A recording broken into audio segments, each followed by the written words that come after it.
Again, thanks so much for joining us. It's my honor to introduce to you our speaker this evening, Dr. Joseph Pearce. Dr. Pearce is an internationally acclaimed author, columnist, and EWTN host. His many books include C.S. Lewis and the Catholic Church, Literary Converts, Wisdom and Innocence, A Life of G.K. Chesterton, Old Thunder, A Life of Hilaire Belloc. He has hosted TV series and documentaries on EWTN. Dr. Pearce has participated in literary events at major colleges and universities around the world. He's the director of book publishing at the Augustine Institute, editor of the Austin Review, series editor of the Ignatius Critical Editions, senior instructor with Homeschool Connections, and senior contributor at the Imaginative Conservative. Please join me in welcoming Dr. Joseph Pearce.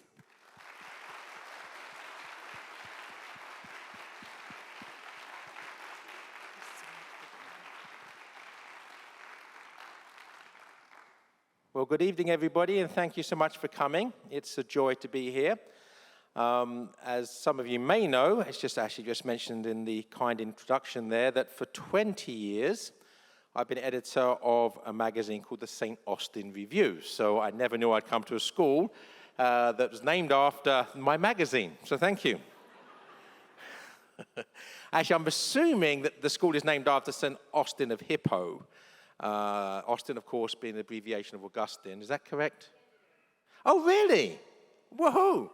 The other St. Austin. So our magazine is named after St. Austin of Canterbury because it was launched in England before I moved over here with the aim of reclaiming and re-evangelizing England in the footsteps of St. Augustine of Canterbury. But then for about 10 years, we were actually published by the St. Augustine's Press, who were named after St. Austin of Hippo. So we defected to the other St. Austin. But now we're back with the first St. Austin again. But, I mean, they're both good people, right? They're both in heaven. So I'm going to speak this evening about literature, what every Catholic should know. I'm the author of a book of that title, which you're welcome to check out, the book table. So what I'm going to endeavor to do in about 45 minutes, speaking of which, I better keep an eye on the time, excuse me.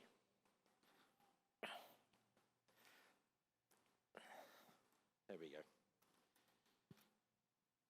My wife bought me this watch, and I'm astonished it's survived being, it normally falls off the podium and all sorts of other things. But so in 45 minutes, I'm hoping to give you a history of literature over 2,000 years. So the mathematicians amongst you can work out how many seconds each year gets. If a second each, maybe not even a second each, over 45 minutes. But I'm going to begin by, first of all, making a case for literature, because there are some people, and we've all met them, we all know them, that says, oh, I don't read fiction, give me the facts. Basically fiction's not true. I just want non-fiction, because that's true. So I want to address the question of fiction or non-fiction, and of course it's not either or, it should be both and. But if someone's not reading any fiction, there's a problem. The first thing I want to say is the way that God himself reveals himself to us is through the telling of stories. He doesn't give us a long, oh, there's a clock right there, in great big letters, great big right in front of me. This can go away and keep this safe now. Excuse me, my wife will be happy. Staring at me. So, God doesn't reveal himself to us by giving us a philosophy lecture upon the nature of the triune splendor of the Trinity, which he is. He doesn't do that. He doesn't talk about his omnipotence, his omnipresence, his omniscience. That's not the way God reveals himself to us, by giving us a lecture on philosophy or theology. Of course, theology is the queen of the sciences, and philosophy is a noble servant. and a noble science in itself. So I'm not belittling those things. But the point is that God knows that the way to get to our understanding is through the telling of stories to us. So first of all, how does he reveal himself to us most evocatively and most clearly? Through telling us the story of his own life, death, resurrection, ascension into heaven, descent of the Holy Spirit, founding of the Catholic Church, and then 2,000 years and counting of human history. And history is itself his story. And each of our lives is a life story. Like all good stories, it has a beginning, a middle, and an end. And it either has a happy ending or it has a tragic ending. The only purpose of life is to get to heaven. That's the happy ending that all of our stories are called to. But of course, we write our own stories with or without the help of God. And without the help of God, the story will end tragically. So when we understand that, we begin to see that understanding reality through the telling of story is the way that God works. And then within his story, his life story, how does he reveal to us the most powerful lessons? Through the telling of stories. And for those who refuse to read fiction, I'm going to actually tell you from now on, then you should avoid the gospel like the plague. Not because the gospel is fiction, of course, but because the parables are fiction. And I hope it's not too shocking to people if I were to say that the prodigal son never existed. He's a figment of our Lord's imagination. He's a fictional character, as is his brother, as is his father, and most shockingly of all, the pigs are also fictional characters. But when we hear that story, for 2,000 years, whenever that story's been told, whenever we hear it or read it, it moves us so powerfully that we don't say the prodigal son is like us. We say we are like the prodigal son. In other words, this fictional character is actually in some sense more real than we are. He's not like us, we are like him. He's the archetype of which we are types. So this is the power of narrative and the power of storytelling. Now God, various attributes of God. One, of course, he is omnipotent, he is omniscient, he is omnipresent. But he's also the great poet. The word poiesis in Greek means to make or to create. A poet is a creator. God brings things into being. We are his work of art. This is understood by Tolkien and Lewis, for instance, that when in Middle-earth, Tolkien tells us, was created by God as the great music. So we have God as the great composer of the great music. But God doesn't say, behold the great music, listen. God says, behold the great music, play. That he gives us this beautiful score and expects us to play in accordance with it, in harmony with it. And in Tolkien's creation story, the greatest of God's angels, Melkor, called the Mighty One, refuses to play according to the score and brings disharmony and discord and violence into the great music. And there's a war. But God says to him, this is all deep theology, that Melkor, Satan, has to realize there's nothing that he can do to bring discord and harmony and violence to the great music, that God himself, the great composer, will not weave into themes that are so beautiful beyond the imagining of Satan himself. that God not only can bring good out of evil, he can bring greater good than could possibly have been possible through the efforts of evil to mar the music. And how does C.S. Lewis have Aslan, the son of God in the Narnia stories, bring Narnia into being? He sings it into being. So we have this understanding of God as the great artist, the great poet, the great composer. Beauty is the means by which he shines forth goodness and truth to us. And then we come to understand who we are as human beings, we will come to see why story is so crucial. You notice, by the way, those of you watching the clock, that I've promised 2,000 years of history in 45 minutes. Well, I now only have about 40 minutes left. We haven't started the history. But we obviously, it's very important to lay these foundations, know what we're talking about. So who are we as human beings? Well, I'll tell you what we're not. We're not the label that modern science has given to us. We are not Homo sapiens.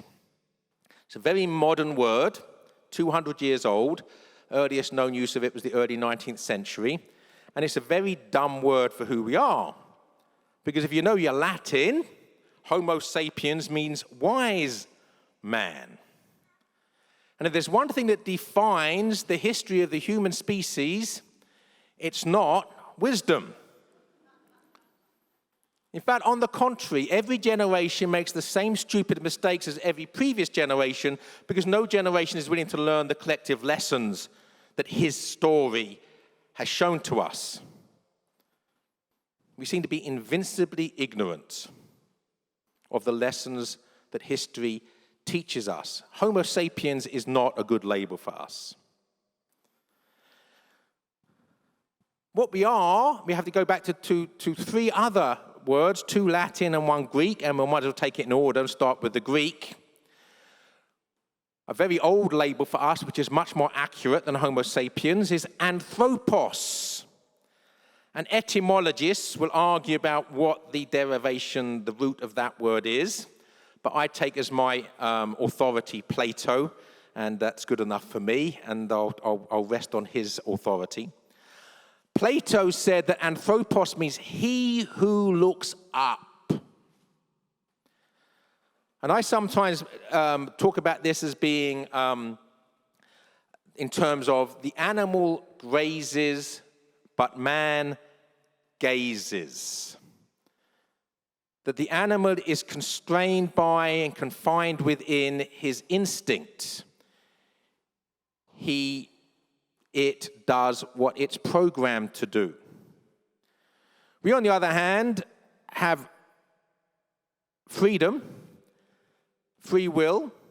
We also have intellect.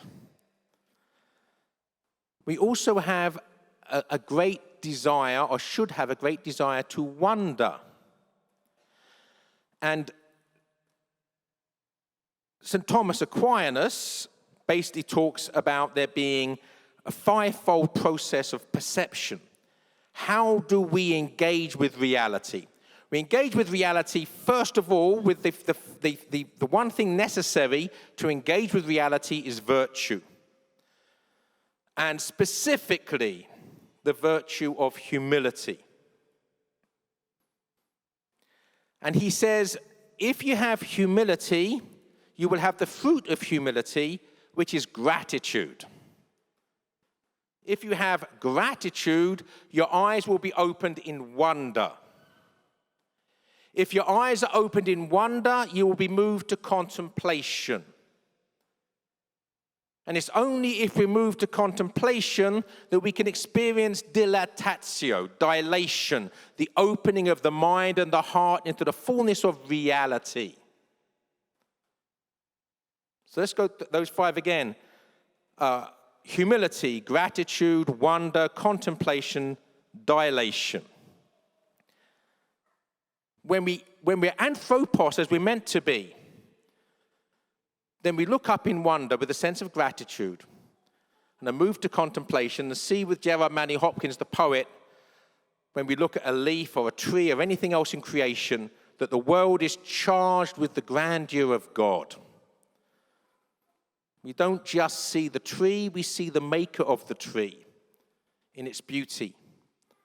That's the dilation of the soul. And if you want homework, by all means read God's Grandeur by Hopkins. Also read Hymn Before Sunrise in the Vale of Chamonix by Samuel Taylor Coleridge, which exactly exemplifies this grateful soul wondering at the beauty of the Alps just before sunrise and seeing the presence of God and actually calling creation to praise God with him, the poet.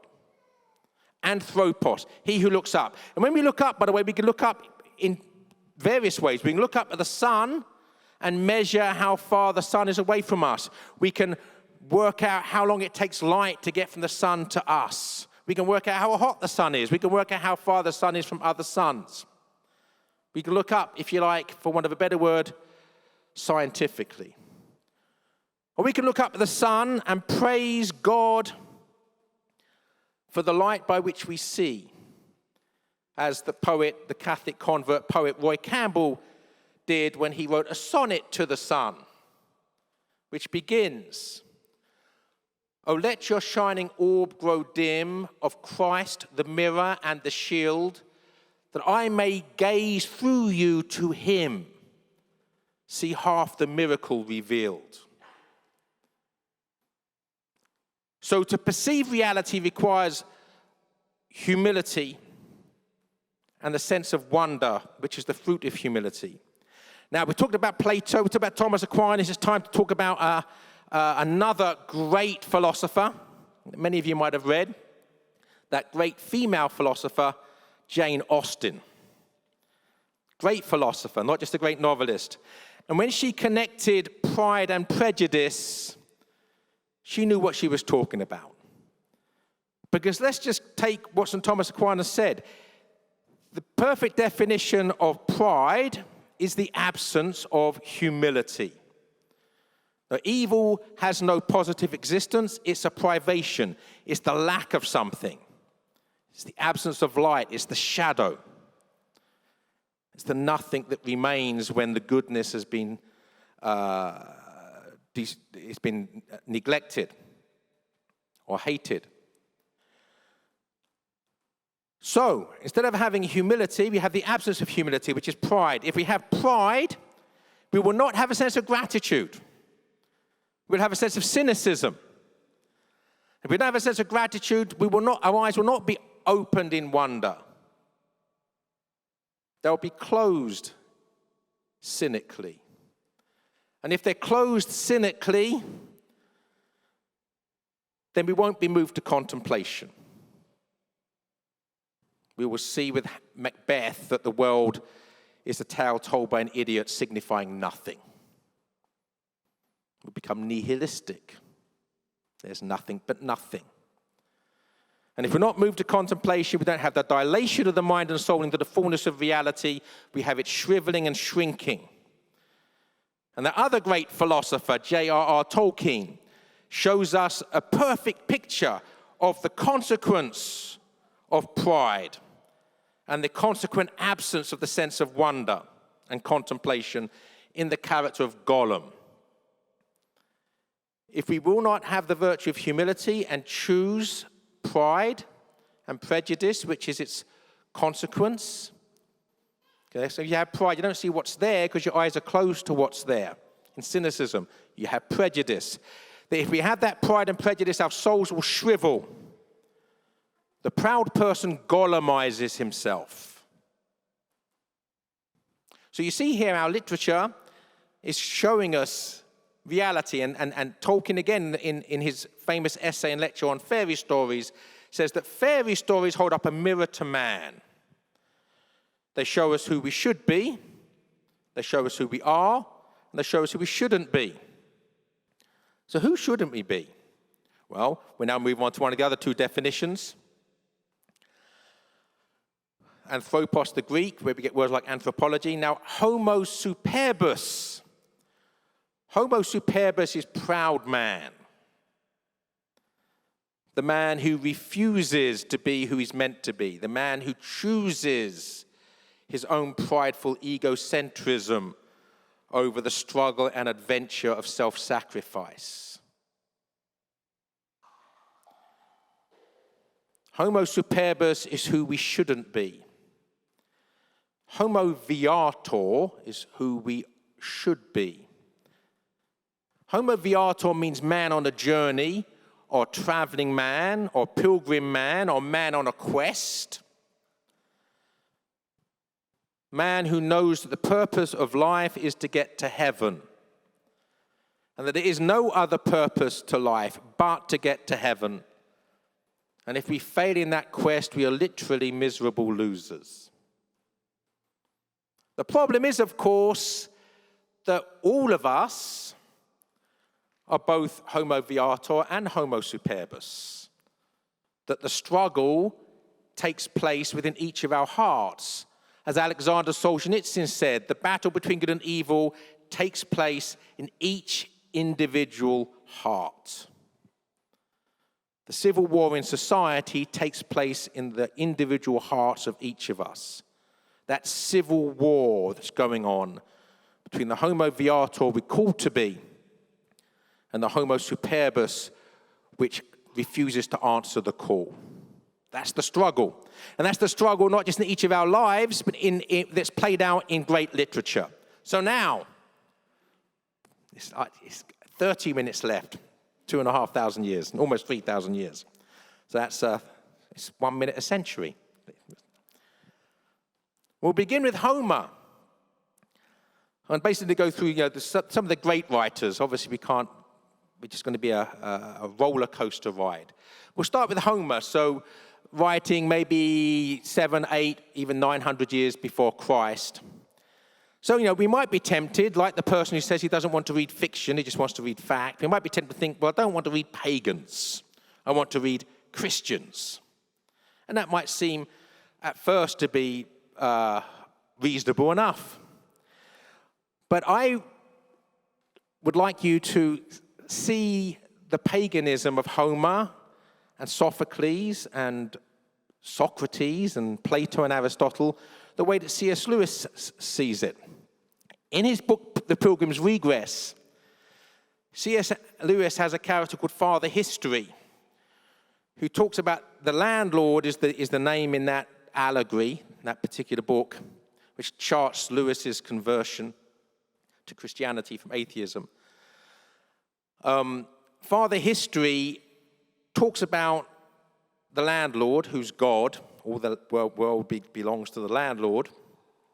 And he says the landlord's own people know how to read. But everybody else has forgotten how to read. This is the Jews, of course, who remembered the covenant and had this special relationship with God. And everybody else are the Gentiles, the pagans. So what does God do with the pagans? Does he despise them? Which would be a little bit unfair because it's hardly their fault. It might be the fault of Adam and Eve, but that's the fault of the fathers of the Jews as well as the Gentiles. Does he despise them? No. What Father History says is because the pagans and the Gentiles had forgotten how to read, God sent them pictures. In other words, that through the stories that the pagans were telling, and of course the greatest stories that the pagans told are those by Homer in the two great epics, the Iliad and the Odyssey. God was, in the words of Tolkien, as in all mythology, contains splintered fragments of the one true light that comes from God. So very quickly, looking at the Iliad, if any of you have ever taken a creative writing class, I can guarantee that one of the first things you'll be told is that one of the grave sins is you do not give away the plot on the opening page. But Homer, who apart from Dante and Shakespeare is arguably the greatest writer of all time, does exactly that. In the Iliad, in the opening lines, he says, "Sing, muse." So first of all, he begins with a prayer. humility, asking for the supernatural assistance, the grace, to be poured forth in creativity so that he can tell a true and good and honest and edifying story in accordance with the will of God, as he understood him. So it begins with a prayer. It also begins with an understanding that creativity is a relationship. In Tolkien's word, between the creator and the sub-creator. Between God, who makes things out of nothing, and man, as a sub-creator, who makes things from other things that already exist. So he says, sing, muse. And what does he want the creative gift to do? To sing of the anger of Achilles and its destructiveness, and the will of Zeus that is accomplished. The very first page, we get everything we need to know about the moral. That Homer is asking the help of God to show the destructiveness of pride. Achilles' pride leads to his anger leads to destruction and destructiveness, ultimately his own self-destruction, but before that, the destruction of his enemies and the destruction of his friends. Pride precedes the fall is the moral of the Iliad, ultimately. But not just that. It goes deeper. That even in the darkness of pride and the fall which is its consequence, the will of God is accomplished. Providence prevails. In the Odyssey, Homer's other great epic, Odysseus is trying to get home after the war, after the siege of Troy. And it's because of the selfishness and the pride and the ignorance and the arrogance of his men and himself that a journey that should have taken weeks takes 9 years. But the story is of Odysseus learning the lessons of his pride being broken so that he can return home in humility and with humility, not as a glorious returning king and warrior from the siege of Troy, but as a beggar who's being abused by the very men who are besieging his own wife in his absence. In Sophocles, who wrote 200 or 300 years later, just before the golden age of Greek philosophy, we have an absolutely profound meditation on the meaning of suffering. So Antigone, now bearing in mind this was 2,500 years ago, Antigone is as relevant today as it ever was. The story, for those of you who don't know it, is Antigone's two brothers are fighting in a war on opposite sides. Both the brothers are killed. The brother who's killed on the winning side, the king says, will be buried with all military honors and with all due decorum and all true religious ritual. But as for the one who fought on the losing side, the traitor, he was not to be buried by anybody on pain of death. He was to be left for the wild dogs and the vultures to devour where he lay. And Antigone basically defies that law on the basis that the secular state has no right to take away religious liberty, and that family members have an absolute right to bury their loved ones in accordance with religious tradition. That it's more important to please the gods than to please man. She actually tells Creon that exactly, even though she knows that the punishment for doing so is death. Well, that's not something which is irrelevant. And then we have Oedipus Rex, which is very popular in our secular academy because it can be read as the meaninglessness of life, the meaninglessness of suffering, the injustice of reality. And again, basically, Oedipus commits crimes of which he's unaware. Ends up killing his own father, marrying his own mother, having children by his own mother. But he knew nothing about any of this. He was ignorant of it because of events. And when he discovers it, in an act of self-disgust, he plucks out his own eyes and blinds himself. There's a really heart-wrenching part towards the end of the story where he's separated from his two daughters, sent into exile. So, you can read that and say, well, yeah, it's a little bit unfair. But that's not what Sophocles' final word on it is. And there's the third play in the Oedipus cycle, which is hardly ever taught, which is what Sophocles wrote as an old man. It's called Oedipus Colonus. When Oedipus is an old man, he's a blind beggar. And his daughter Antigone has given up any prospect of marriage and family and children to be the guide to her blind father. And they wander around reviled as beggars, living in penury. But Oedipus says to the king of Thebes, I am a great gift. And if you accept me, the gods will reward you. What Sophocles shows us is one of the great lessons of life and one of the great lessons of literature is it's not just about suffering. Everybody suffers. The whole of humanity is on Golgotha, not merely in nailing Christ to the cross, but being on either side of him on the two other crosses. We are all going to be crucified in life. You can't go through life without suffering. Ironically, paradoxically, those who spend most of their time trying to avoid suffering end up suffering more than those who don't. The question is not suffering. The question is what we do with it. There's a priest character in a novel by a great convert novelist, a friend of Chesterton and Belloc, called Maurice Baring.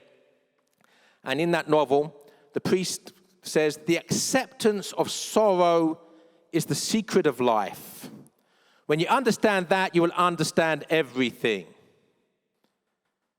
It's not about suffering, it's about the acceptance of suffering. At the end of Oedipus Rex, Oedipus has come to terms with his suffering. He's accepted it and embraced it. Antigone has accepted and embraced it by freely choosing to be her father's guide. And at the end of that story, Oedipus is miraculously assumed into heaven by the gods. Doesn't die. Has the same destiny as the Blessed Virgin. So we see here how the Greeks meditated deeply on the meaning of life, the mystery of suffering, and were coming to many of the right answers. I'm going to pass over Virgil, which is a bit of a crime, just because of time. I'm going to move to Beowulf, great Anglo-Saxon classic. I've got a book coming out in January called Faith of Our Fathers, A History of True England. And Anglo-Saxon England, after St. Austin of Canterbury arrived and evangelized the English through to the Norman conquest in 1066, was a land of saints. Very holy place. The sun, if you like, the Anglo-Saxon sun went down like a supernova. Splendor of holiness, with a saint on the throne, St. Edward the Confessor, and then the apparition of the Blessed Virgin Mary at Walsingham, which became the major Marian shrine of Christendom in the Middle Ages.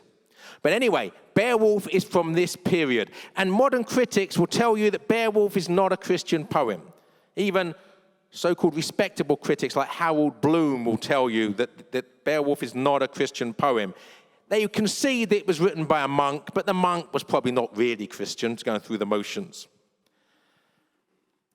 And they say that Christ is never mentioned, and all the references to Scripture to the Old Testament. I'm going to give you the 5-minute rebuttal of such secular misreading of a great Christian classic. Beowulf, for those of you who have read it, is basically 3 separate episodes where Beowulf fights 3 separate monsters. Grendel, Grendel's mother, and then finally, when he's an old man, the dragon.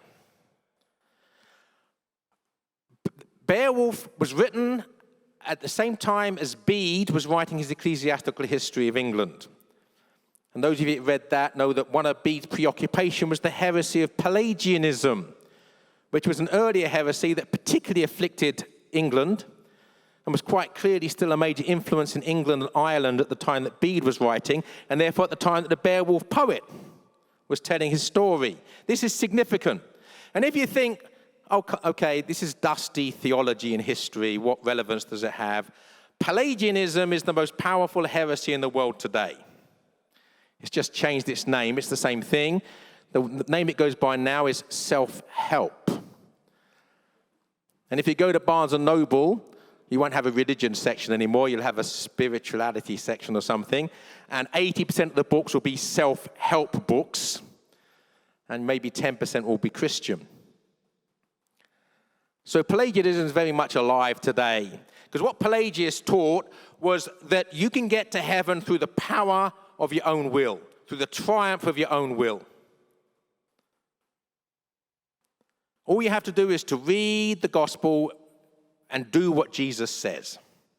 Simple. Well, if that's the case, then you don't need grace, which is supernatural assistance, because it's all about you and your will.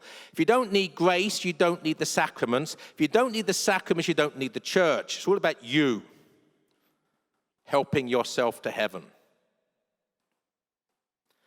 So what does Beowulf do? We're told at the beginning of Beowulf that he's the mightiest warrior in the world. He's so strong, he can swim further, he's arm wrestled anybody, he's the greatest warrior ever lived.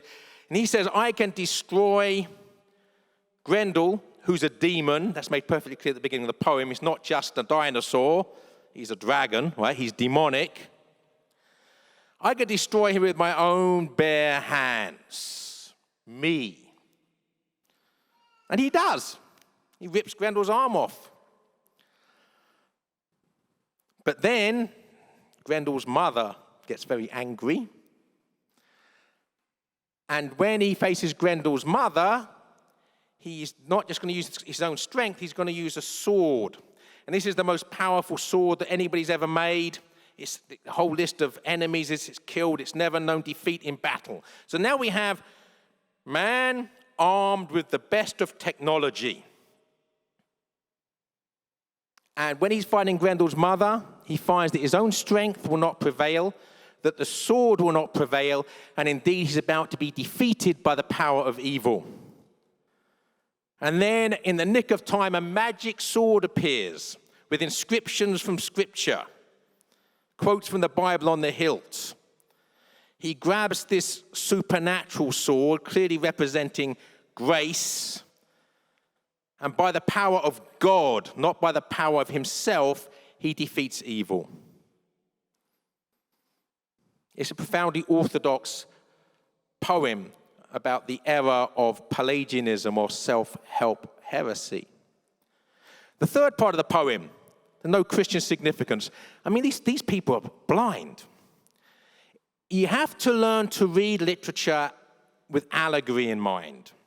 So, for instance, as soon as we hear and learn that Beowulf in old age has hand-picked 12 followers, our antennae should be twitching, right? Where's this leading? One of the 12 followers is a traitor and steals a goblet from the dragon's hoard, thereby raising the wrath of the dragon, who's then destroying everything, forcing Beowulf as the king to face the dragon in mortal combat.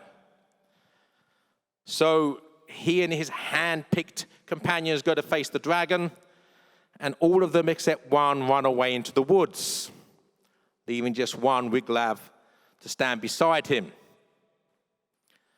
After Beowulf dies, fighting the dragon, 10 of the others come skulking out of the woods to be reproved by the one who had the courage to stand by Beowulf in his fight to the death. The traitor's nowhere to be seen. At the very end of the poem, we are told that there are 12 knights galloping in a circle around a burial mound on a headland that's been raised in honor of Beowulf that will stop ships from crashing, like a lighthouse. So there's now 12 again. So Judas has been replaced, and galloping in a circle, of course, signifies eternity. This is now the permanent situation.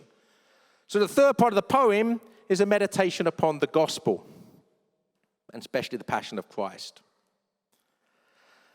I'm going to pass over Dante, which is an even bigger sin than passing over Virgil, but we only have 12 minutes left. But Dante, arguably the greatest poet of all time, extremely Thomistic, a disciple of St. Thomas Aquinas, begins with Dante in a midlife crisis, addicted, enslaved to sin, signified by three beasts, and he has to know himself by knowing his own sins, which is why he descends into hell, and then he ascends purgatorially by the grace of God and through his own penitential spirit, Mount Purgatory, till he gets back to that primal place of primal innocence, the garden at the top of Mount Purgatory, and then ascends into heaven, and is finally, having passed through the hierarchy of the communion of saints, gifted a vision of the Trinity and the incarnate God. So I did mention it, but briefly. The Canterbury Tales is absolutely marvelous. And when you read the general prologue to the Canterbury Tales, the whole list of reprobates, corrupt friars, corrupt monks, a snobbish prioress, and lots of the wife of Bath and the miller and the rest of them. But then you have in the midst of it a handful, like salt, of holy figures. You have the clerk of Oxenford, the student of Oxford, who's poor because he spends all of his time studying, especially Thomas Aquinas. He can't afford to buy books, but his friends buy him books in return for prayer. And then you have the knight, good noble knight, who's on a pilgrimage in thanksgiving for being delivered from his latest escapades. But then we have the parson, the poor parson of a town, the perfect parish priest. About 30 or 40 lines, that's all, but it's a perfect description of a parish priest. And there's a wonderful bit of alliteration, and I'm sort of asking you to forgive my swearing, but this is good Middle English. There's always sort of airbrushed out with words like filthy. But basically he says, preserve us from shitten shepherds and clean sheep. That if the shepherd, if the priest is corrupt, then what about the poor sheep? But he embraces poverty. And then, so we have this perfect priest, this holy priest, Christ-like priest. And then we have his brother, the plowman, who's the perfect layman. So what are we seeing here? We're actually seeing a slice of perennial reality. Because in every generation, the saints are always outnumbered by the sinners. Those with worldly power are the worldly. Secularism is always in the ascendant. As Tolkien said, as a Christian, I see history as the long defeat, with only occasional glimpses of final victory. Christ didn't win the election, he was crucified. But he was resurrected, and he promises that we will be too. Because that's the key thing, of course. We need to be keeping our eye on the finishing line. We're the church militant, the church at war. This is Our Lady of the Rosary. The older name for it was Our Lady of Victory. to celebrate a victory of the Christian fleet at Lepanto. I'll say more about that in a moment. I thought I might even finish with that. But the church basically is the church triumphant in heaven, the church victorious, the church suffering in purgatory, and probably the smallest part of the church at any one time, the church militant, the church at war. We are miles Christi, soldiers of Christ. And thanks be to God, and by the grace of God, our tour of active service in the war is relatively short. I'm getting old, and I've got my eye on the finishing line. My tour of duty is almost over. So that's what this great literature shows us. And I could go through and through Shakespeare, 1 minute Shakespeare. That's almost a heresy in itself, isn't it? Shakespeare was a Catholic living in very anti-Catholic times. In Shakespeare's England, Elizabethan and Jacobean England, it was illegal to be a Catholic, punishable by death to be a priest, punishable by death to hide a priest from the authorities. Shakespeare's plays are the plays of someone who is a Catholic trying to convey that Catholicism at a time when it's illegal to do so. It's a bit like someone trying to write against communism in the Soviet Union. And so you have to have that antennae twitching. I've written 3 books on Shakespeare, and I can't do any more justice in this speech than that. The Romantic poets were a reaction against the empiricism of the Enlightenment, which said if something can't be quantified or measured, it doesn't count. It's not science, but scientism, the worship of science, the Enlightenment. The Romantic poets rebelled and reacted against that. And so you can't quantify and measure empirically love, goodness, truth, beauty. And they looked up in wonder. I mentioned Samuel Taylor Coleridge. Jane Austen, great novelist, great Christian mind. Apart from Pride and Prejudice, I mentioned Sense and Sensibility is ultimately about this struggle between wisdom and feeling. Reason and feeling. If we allow our emotions to get the better of us, we become irrational. If we become irrational, we mess ourselves and others up. I mentioned Hopkins. We'll pass over him now. I'm going to end. I've mentioned Tolkien and Lewis in passing. I would love to mention Brideshead Revisited.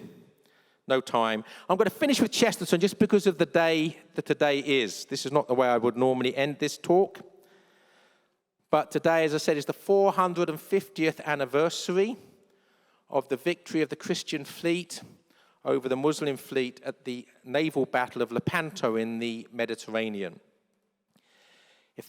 So October the 7th, 1571, 450 years ago today, which is why the great saintly Pope, St. Pius V, and if you're able to make my talk on Saturday morning, by the way, at the Oratory, it's going to be on heroes of the Catholic Reformation, and St. Pius V will be one of the saints I'll talk about. But, he asked all of Christendom to pray the rosary for the victory of the Christian fleet. And when the victory was won, that was when the Feast of Our Lady of Victory was instituted, which is now known as Our Lady of the Rosary. If that battle had been lost, there's every possibility that St. Peter's Basilica in Rome would have gone the same way as Hagia Sophia in Constantinople, and that Europe, at least the Mediterranean parts of Europe, would have been overrun by Islam. So we should all be thankful to Our Lady of Victory and for her intercession and for all the rosaries that were prayed at the time for that. So I'm going to finish this talk, and we're going to have a Q&A. So if I haven't mentioned any writers I should have done, and there were many, then please feel free to ask you the questions. But this is a long poem by G.K. Chesterton called Lepanto. It takes about 10 minutes to read the whole thing. I'm not going to impose that upon you. I'm going to read about the first fifth, so about maybe 90 seconds worth. It's the beginning of the poem, and it begins with setting up the Muslim side, the Sultan of Byzantium, And then it talks about the situation in Europe, Elizabeth I, the cold Queen of England, who's looking in the glass. Europe is divided and ripped apart and ruptured by the Protestant Reformation. So you have this united Islamic fleet advancing upon a divided Europe. He mentions the Valois, the French ruler, who's basically decadent. He mentions the fact that the Spanish are more interested in the New World and the gold to be found in the New World than in defending Europe from the infidel. And then he talks about the illegitimate son of the Holy Roman Emperor Charles V, Don John of Austria, who's the person who steps forward to lead the Christian fleet. So that's all you need to know to set the scene. I'm just going to read the opening 30 or so lines. Lepanto by G.K. Chesterton. White founts falling in the courts of the sun, and the Soldan of Byzantium is smiling as they run. There is laughter like the fountains in that face of all men feared. It stirs the forest darkness, the darkness of his beard. It curls the blood-red crescent, the crescent of his lips. For the inmost sea of all the earth is shaken with his ships. They have dared the white republics up the capes of Italy. They have dashed the Adriatic round the lion of the sea. And the Pope has cast his arms abroad for agony and loss, and called the kings of Christendom for swords about the cross. The cold Queen of England is looking in the glass. The shadow of the Valois is yawning at the mass.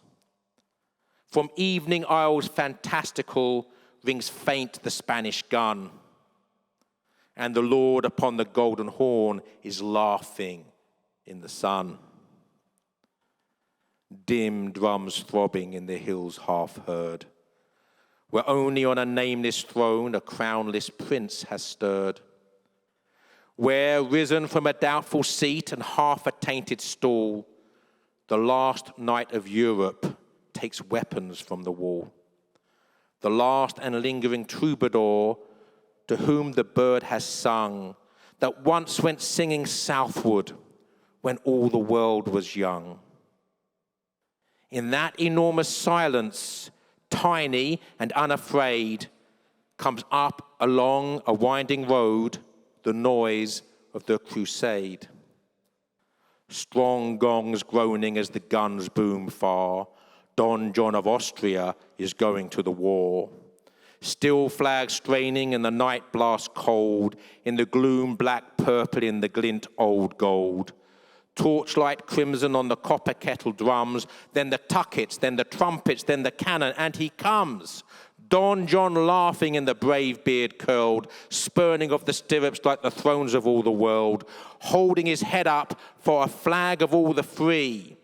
Love light of Spain, hurrah, death light of Africa, Don John of Austria is riding to the sea. Thank you.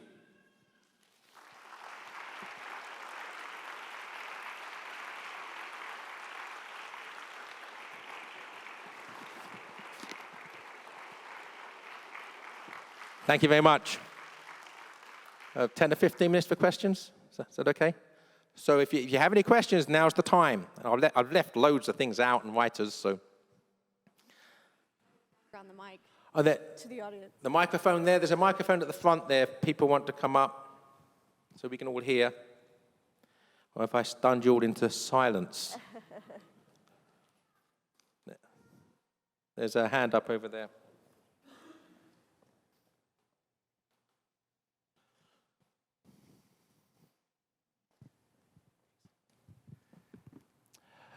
I've heard quite a few people talking about Tolkien and looking at it without Catholicism whatsoever. I think there was a recent movie. There are many attempts to understand The Lord of the Rings, The Hobbit, without the Catholicism of Tolkien. And I don't think it's very successful. I just wonder why or how you can separate that from his work. Great question, and you get 10% of all sales of all the books I'm going to sell as a consequence of answering the question. And obviously, in 45 minutes, I knew I'd have to leave things out. I never got as far as Tolkien. I give talks on the Catholicism of the Lord of the Rings all the time. I've done 4 specials in EWTN. I've also written 3 books. Tolkien, Man and Myth, a biography. Bilbo's Journey, Discovering the Hidden Meaning of The Hobbit. And Frodo's Journey, Discovering the Hidden Meaning of The Lord of the Rings. The latter 2 books, and indeed the first book, all look at the Catholicism, not just of Tolkien, but of The Lord of the Rings and his other work. I'm going to quote Tolkien word for word here. The Lord of the Rings is, of course, a fundamentally religious and Catholic work. Unconsciously at first, consciously in the revision. And I'm now going to give you the 2-minute version of the 45-minute talk. Heaven help me. First of all, Tolkien translated Beowulf. His day job was as a professor of languages, a philologist at Oxford University. He translated Beowulf, was probably the global expert on Beowulf as a poem. He uses the same sort of techniques by giving us allegorical signifiers by using numbers and dates. Chaucer does the same thing. So Tolkien's a medievalist, he uses this technique. So the most important thing is the date on which the ring is destroyed. The ring is destroyed on March the 25th. Now, March the 25th, as Christians will know, is a very significant date. In fact, if you understand it in the broader context of the way the medievals understood it, it's arguably the most important date on the Christian calendar. We know March the 25th as the Feast of the Annunciation. That's the date on which the Word becomes flesh, in which God becomes man. And as life begins at conception and not at birth, this is actually more important than Christmas. Because this is when the Word becomes flesh, when God becomes man. But also, the medievals believed, and the early church believed, so according to tradition, the historical date of the crucifixion is also March the 25th. Now, we don't associate a date with the crucifixion because, of course, Good Friday and the Easter Triduum is a movable feast, not any particular date of the year. But the event itself happened on one day only. And according to tradition, the early church and the medieval church, it happened on March the 25th. So when Tolkien has the ring being destroyed on March the 25th, he's connecting the destruction of the ring with whatever was destroyed by the incarnation and the crucifixion and subsequent resurrection, of course. And what was destroyed, of course, was the power of sin. So in having the ring destroyed on the same date as sin is destroyed, he makes the ring synonymous with sin. And when you understand that, the whole epic of the Lord of the Rings makes sense. Because to be a ring wearer, when we put the ring on, we are committing sin. When we put the ring on, we disappear from the good world that God made, and we become invisible. Except we don't, because we become more visible than ever to Sauron, the Dark Lord, because we've entered his hellish kingdom.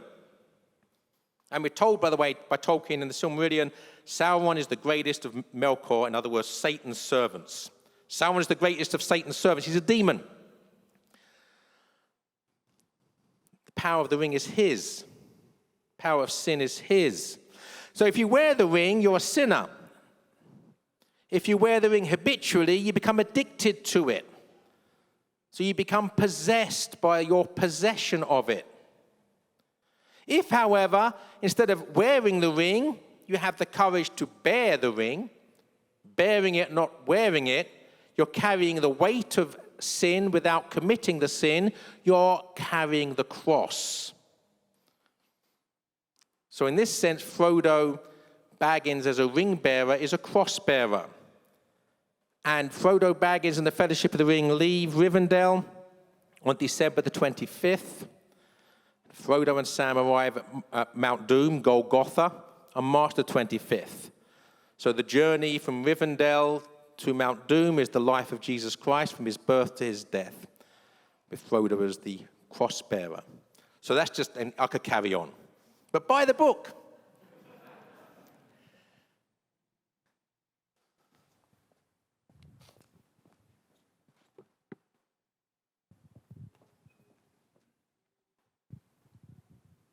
So, it's probably not a totally appropriate question here, but what was Tolkien doing with Tom Bombadil? Because, particularly with it being Catholic and a Catholic, like you said, unconscious at first and then very much conscious in the rewriting. What, the whole fact he encounters sin. I've heard people say that, maybe he was like the preternatural, gifts. It was, recognizing man before the fall. But just curious what your take on that would be. Yeah, unfortunately, I don't have copies of my book Frodo's Journey here, because the obvious thing to do would say there's a whole chapter on Tom Bombadil called The Enigma of Tom Bombadil in my book Frodo's Journey. But I realize I've only got one of my Tolkien books here, so I don't feel it probably isn't appropriate, especially as those who haven't read The Lord of the Rings, or even those that have only seen the movies and haven't read the book, will not know who Tom Bombadil is. So we're going to be putting 2/3 of the audience to sleep. So I'm going to say, like, the one sentence answer is that I believe that Tom Bombadil and Goldberry, his wife, represent the unfallen, or anti-lapsarian, pre-lapsarian, in other words, pre-fall Adam and Eve, and by extension, creation, pre-fallen creation. That's why the ring has no power over him, etc. So that's the short answer. If we have time, I'll happily elaborate out the back there.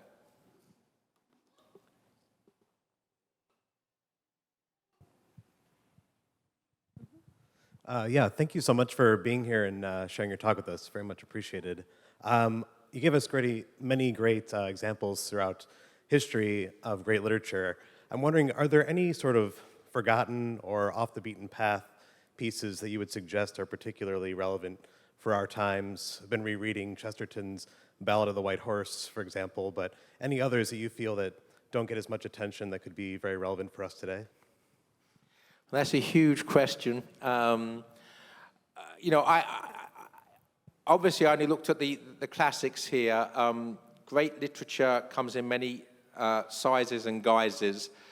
One of the books I want to write, God willing, is I want to write a book on 21st century literature, because there's an awful lot of good new poets out there at the moment as well. In my magazine, St. Austin Review, we published 5 or 6 new poems every issue, and that's the tip of the iceberg.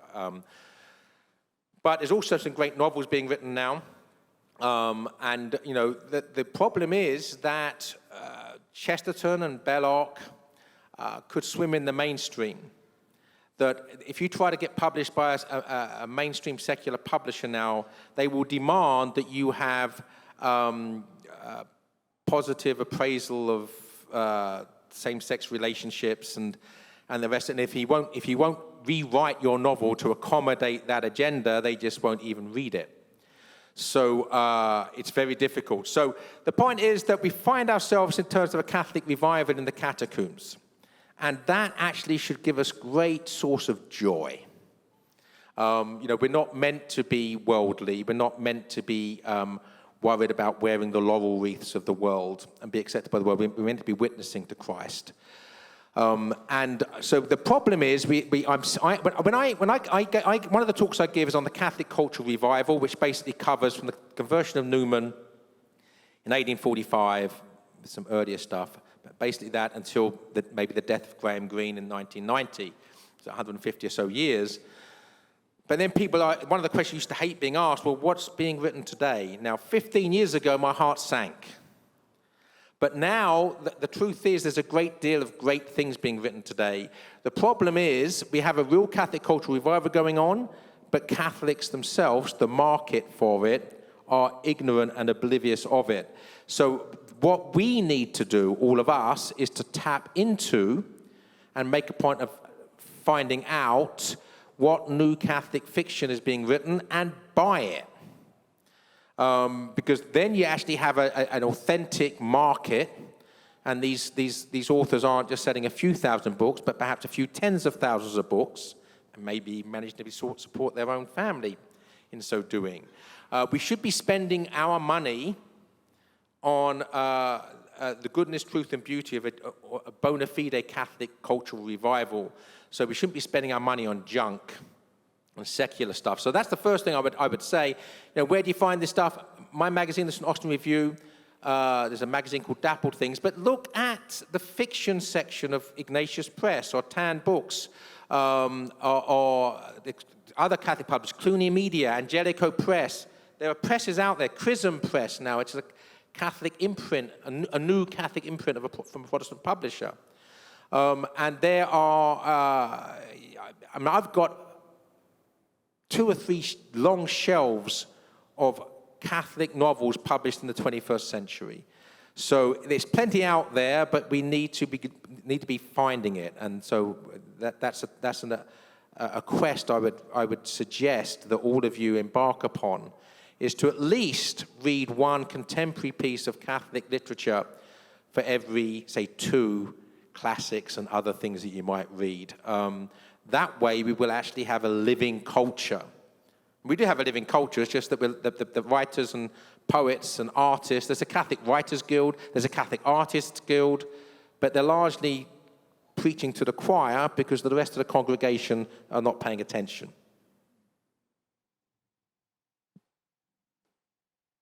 There's a hand up down there.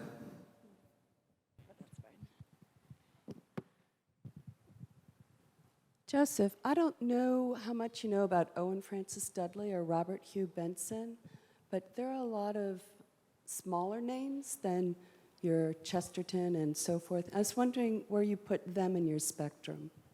Yeah, I again, you get 10% on all sales on my book, Literary Converts, and Beauteous Truth, and Catholic Literary Giants, all of which spend a lot of time talking about these lesser-known writers. Robert Hugh Benson, R.H. Benson, was one of the most controversial converts to the faith in the first decade of the 20th century because he was the son of the Archbishop of Canterbury, so the Anglican Pope's son, Popes. So becomes a Catholic. But he was then a best-selling author until his untimely death, I think in 1914. But for about 10 years, he published, I think, something like 10 or 12 novels, all of which were bestsellers in their own time. And Benson's having a bit of a comeback, actually. So, for instance, a very dark, dystopian, futuristic novel is The Lord of the World, where he sees secularism rising in the name of peace, and really ultimately serving Satan and the church, the true church, being basically forced underground. So apocalyptic. But my favorite novel of his, well, actually, it's not. The best known novel of his, other than Lord of the World, is a novel called Come Rat, Come Rope, which is inspired by the English martyrs, those who were put to death during the time Shakespeare was writing.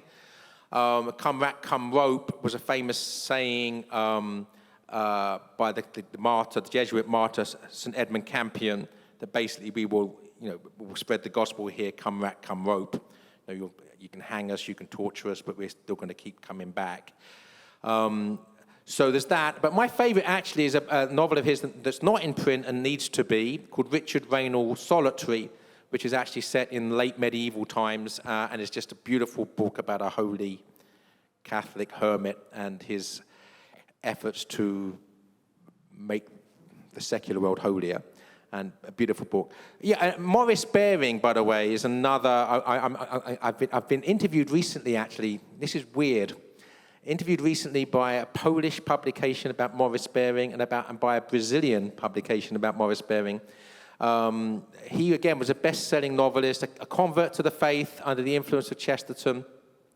And between the 2 world wars, so slightly after Benson, he, again, wrote maybe a 10 or so best-selling novels, very popular in other countries, very popular in France, profoundly Catholic novelist. I sometimes see him as a sort of male Catholic Jane Austen. He writes very well about women, actually. So his best-known book is called C, the letter C, which is the name of the character. We never learn his name. Not an easy book to read. I wouldn't necessarily suggest you start there. The easiest book of his to read is a book called Robert Peckham, and that's this is about someone who's forced into exile, an Englishman forced into exile to Italy at the time of the persecution. And it was inspired by a gravestone that Baring discovered in Rome, which said, I can't remember if the original was in Latin or anyway, the translation is, "Here lies Robert Peckham, Englishman and Catholic, who so loved his faith, he was forced into exile, and so loved his country that he died." And so that was what inspired the novel, and Robert Peckham is wonderful. And there's another, if you want a novel about a woman, sort of the Jane Austen connections, is a book called Cat's Cradle, which is again set amongst the English-speaking, the English expat aristocrats in Rome at the beginning of the last century. A marvelous book. So I could carry on, but that's again, these are lesser-known Catholic writers who were very well-known in their own day, that have been unjustly forgotten, and as well as discovering new Catholic writers, we should be rediscovering these older Catholic writers that are in need of revival. Great question, thank you. Maybe one more question?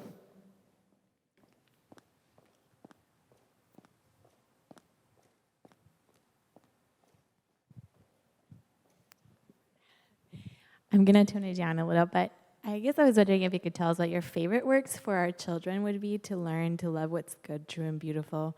So like both probably more elementary ages, but also teenagers, because their young adult literature, not great. Sorry, make sure I understood you. What we should be getting our children to read?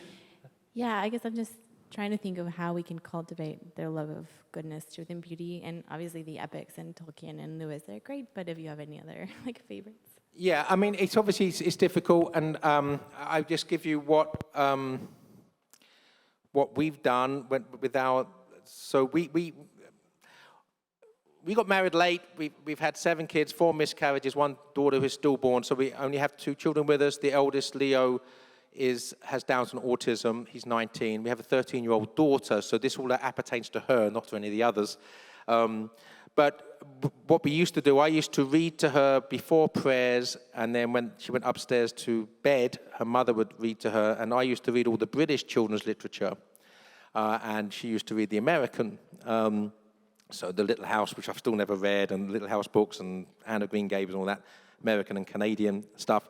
But certainly, the Chronicles of Narnia, all 7, obviously. Then The Hobbit, The Lord of the Rings when they get a bit older.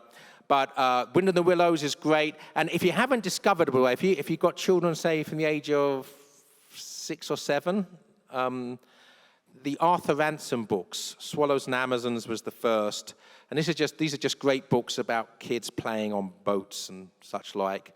Nothing specifically religious, but all very healthy. And then the real question is, when do you try to graduate them onto, for instance, probably the first Shakespeare that children should read is Romeo and Juliet, because it was written, Shakespeare deliberately makes Juliet 3 years younger than she is in the source poem. So she's 13, she's a child. When he's writing the play, he is himself the father of a 13-year-old daughter. And it basically shows the dangers, of course, of following unbridled erotic passion and the consequences of that. And that's something certainly adolescents need to know, but I do think that probably in our culture, 13-year-olds probably can't handle Shakespeare. Well, every time I say that, I've been at conferences, homeschooling conferences, for instance, where a 9-year-old boy will come up to me and he's read The Lord of the Rings 5 times, which it just astonishes me. And I'm sure there are 13-year-olds out there that really love Shakespeare. But probably, the point is they should be reading Romeo and Juliet at the time when they're going to be having the same feelings that Romeo and Juliet have, so certainly in adolescence. So at some point, they've got to make that rite of passage from children's literature to adult literature, and Romeo and Juliet's the place I would start with Shakespeare. I would also read the passages from the Iliad about Aeneas and Dido, again, and how they recklessly abandon their responsibilities in order to gratify their lustful relationship with each other. And so, in our culture, we have to be teaching our children that a Christian understanding of love is rational, that for Christian, love is to freely choose rationally to lay down your life for another person, including the enemy. It has nothing to do with emotions and feelings. Now, emotions and feelings might be there. Philosophically, they're accidental. And if the emotions and feelings are causing you to do something which is irrational, in other words, sinful, then you have to conquer your emotions. Again, Shakespeare is very good on this. I think it's in Hamlet where he talks about reason pandering will.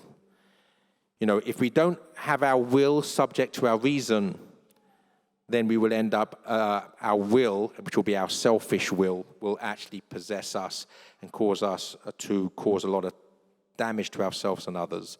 So, you know, these are deep issues, and our children need to know them.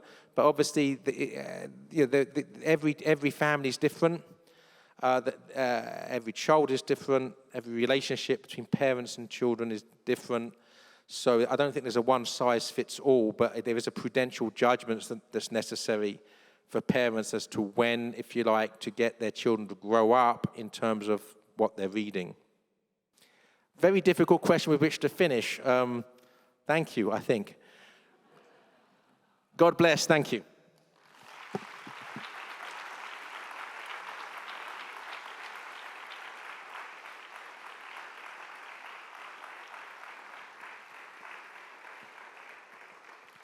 Thank you so much, Dr. Pearce, for sharing that knowledge on all those wonderful pieces of literature.